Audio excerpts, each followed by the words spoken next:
얘기 드렸던 대로 지난주에 방송은 지배자의 파트였고 오늘은 민중의 역사예요. 황건의 얘기는 민중의 역사를 안 하고 짚고 들어가기가 힘들어서 지금 저는 삼국지 해체 방송을 하고 있는데 제 얘기를 들어보면 삼국지의 얘기보다 더 많은 비중으로 지금 유학과 유교에 대해서 공격하는 것을 좀 이상하게 보실 수 있을 거예요. 저는 실제로 이 삼국지 해체 방송의 핵심을 삐뚤어진 유교식 사고방식의 해체로 보고 있는 게 또 사실이기도 하거든요. 유학의 핵심 사상은 인간의 도리, 인간다움을 중심에 두고 있는 학문이 유학이죠. 하지만 그러니까 인간주의가 나를 돌아보는 군자 또는 뭐 성인 같은 그런 것이 중요했었던 학문체계로서의 유학이 어느 순간 지배층의 지배체계를 유지하는 그들만의 공동체를 유지하기 위한 수단이 되었잖아요. 여기에 삼국지 같은 이런 작품들, 이 작품들이 한족 중심의 삐뚤어져 있는 자기들 중심의 욕구와 거기에 정당성을 부여해 가면서 그들 자신이 공고한 지배 문화를 유지하는, 그래서 문화적 방패막이어야 되었다라고 저는 생각하는 사람이라서, 우리가 흔히 삼국지는 70%의 역사적 사실이고 30%는 허구다라고 얘기를 하잖아요. 근데 저는 개인적으로 30%의 사실과 70%의 욕구와 흥미로 만들어져 있다라고 생각하는 사람이거든요. 뭐 많이 봐준다고 해도 50% 이상의 사실이라고 생각하지 않는 사람이에요. 이런 생각의 기반에는 세 가지가 있는데, 첫 번째는 우리가 아는 삼국지 또는 삼국지연리는 각 시대 사정, 중국이라는 나라가 이런 시대가를 흘러가는 그 시대 사정에 따라서 다양한 작가들, 지배 권력에 있었던 그 유학자들이 같은 이야기를 연작 형태로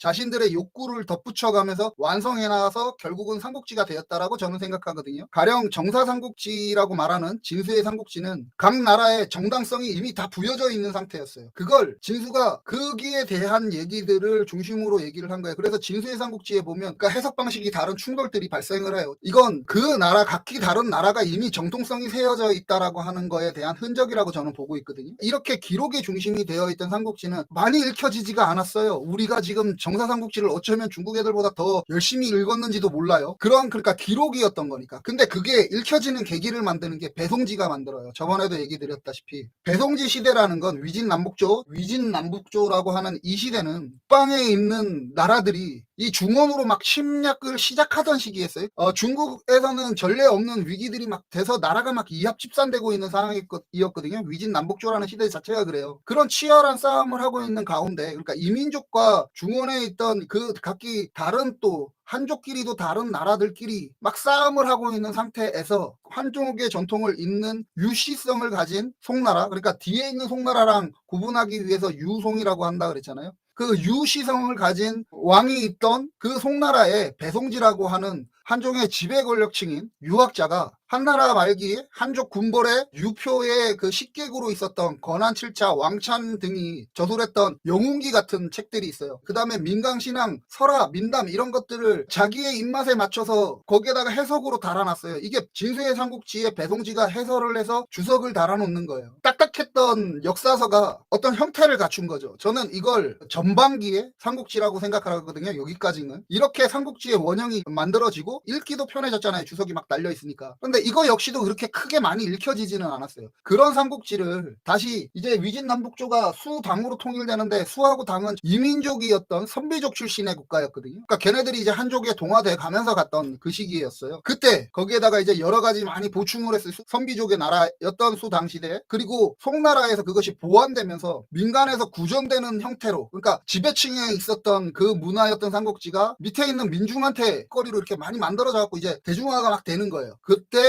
한족한테는 정말 끔찍했던 악몽이 시작되죠. 진짜 한족이라면 치를 가는 원나라의 점령기가 시작이 됐던 거예요. 그때서부터 내려왔던 이 이야기가 그 원나라 시기를 극복해가는 과정에서 학자들의 덧붙였던 것들을 이제 그러니까 찻집에서 공연을 즐겼다고 알려져 있는 나간중이가 이제 이야기거리로 만들었던 것이 이게 후반기의 삼국지라고 생각해요. 이를 이제 다시 여진이 이민족으로 있었던 청나라 때 다시 이제 한족의 위대한 영웅의 서사시 형태로 완성되어서 신화가 되었던 것이 삼국지라고 저는 보고 있어요. 그러니까 이러한 이민족과 한족이 중원을 두고 자기들끼리 치열한 싸움의 과정에서 한족의 삼국지의 역사는 각 시대의 한족학자 그리고 또 동화될 필요가 있었던 이민족 그러니까 친한족학자들 그리고 지배층의 욕구를 대변하면서 오늘에 이르르고 있다라고 하는 게 제 생각이에요. 저들의 문화는 한족의 유학자, 지배 권력들 그 다음에 당시 사회 지식인들의 욕구를 먼저 해석해보지 않는다면 저 삼국지를 그 시대들 각 시대들의 그 욕구들이 그 해석하면서 보지 않는다면 이거 자체가 우리 그 삼국 유사 같은 거 정사로 인정 못하잖아요. 역사로도 잘 인정을 못한다 그러는데 그거하고 좀 다르지 않지 않나요? 저는 이렇게 생각을 해요. 이게 첫 번째 이유였어요. 두 번째 이유는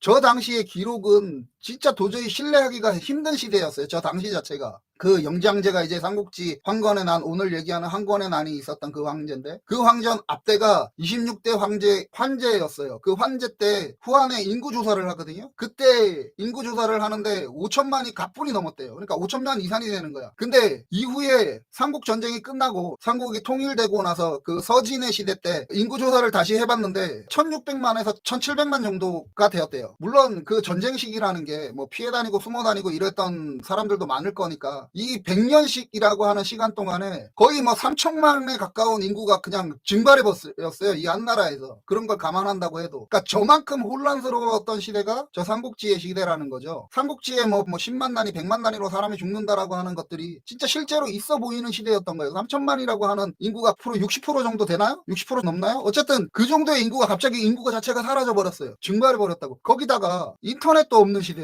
우리가 뭐 TV나 이런 뭐 방송하는 매체가 있는 것도 아니고 인터넷도 없고 전화도 안 되던 그런 시대의 역사라는 거죠. 거기다가 그걸 또 썼던 게 저번에도 제가 여러 번 설명드렸듯이 주간으로 썼어요. 그 기록 자체를 주간으로 했다는 거지. 그때 우리는 고조선이 멸망하고 동해하고 옥조라고 하는 국가가 새렸다가 사라지거든요. 고구려, 백제, 신라, 가야로 정리되던 시대였죠. 그리고 한번 생각을 잘 해보시면 우리는 당장에 통일신라에 의해서 멸망했던 백제보다 결국 딱 100년 정도 먼저 일찍 가야가 멸망을 하거든요. 근데 그 가야에 대한 흔적과 기록을 찾기가 힘들어요. 그런데 그보다 거의 한 300년이나 앞서 있던 저들이 말하는 역사를 저들이 말하는 삼국지의 역사를 진짜 눈에 그린 듯 선명하게 역사라고 우리가 인지하고 있잖아요. 이거 참 엄청난 모순 아닐까요? 우리 선조들만 미개해서 그런가? 정리하자면 당장 연마을에 어떤 사건이 일어나는데 그 사건에 대해서 정확한 사실조차 확인하기 힘든 시대가 그 시대였고 그런 시대에 머리 좋은 학자 몇 명이 자기가 듣고 보고 했던 거를 쓰기도 힘들고 사용하기도 힘들고 보존하기도 힘든 보관하기도 힘든 주간이라는 데 써서 기록을 해뒀대. 그리고 인구의 60%가 사라지는 그러니까 갑자기 증발해버리는 그 전쟁의 시기에 그러니까 끝나고 나서 다시 머리 좋은 학자 몇 명이서 저렇게 사용과 보존이 힘든 주간 형태로 기록되어 있는 거를 가져다가 흩어져 있던 기록들을 찾아서 정리했다라고 하는 게 삼국지 정사예요. 후한서도 마찬가지고 과연 저렇게 했던 기록 그거에 대한 정확성을 저들 스스로 그러니까 한족들 스스로 삼국지를 우리의 정확한 역사다라고 자기들은 뭐 자찬하면서 얘기할 수 있지만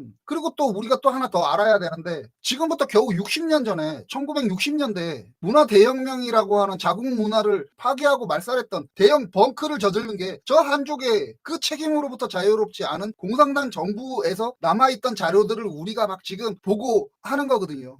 이런 일들이 그 안에 다 들어가 있는데 우리는 그러니까 저들이 변방이라고 했던 우리가 저들이 오랑캐라고 말하는 우리가 저런 기록들을 정말 정확한 역사라고 우리가 기대하면서 봐야 될까요? 이것도 한번 생각을 해볼 필요가 있지 않아요? 그리고 오늘 방송의 주제인 얘기인데 세 번째는 저들이 스스로 한족의 정신이라고 얘기하는 그 유학이라는 게 변질된 지도층이 권력 계층을 유지하는 데만 집중했었던 사상이었다는 거지. 그런 사상이 저들 사회와 우리 사회의 지식인들 그 당시에는 유학을 믿는 사람들이 지식이었고 우리도 마찬가지였잖아요. 그런 사람들이 갖고 있는 그 특유의 폐쇄성 때문에 저는 저들의 그 역사라고 기록하는 것들을 30% 이상을 봐주지 못하겠다는 거지. 우리는 한경남도 일부에서 저쪽 블라디보스토크까지 걸쳐서 있었다라고 하는 500년 역사의 옥저나 아까 얘기했던 강원도에 있었던 400년 역사의 동해나 600년 역사를 가지고 있는 가야의 기록조차도 우리는 잘 몰라요. 우리가 이거 미개해서 그럴까요? 한번 생각을 한번 해보면 당장의 통일신라나 신라시대, 고려시대에 대한 역사는 어땠을죠? 우리 조선이라는 나라는 폐쇄적이었죠. 그래서 조선 전기에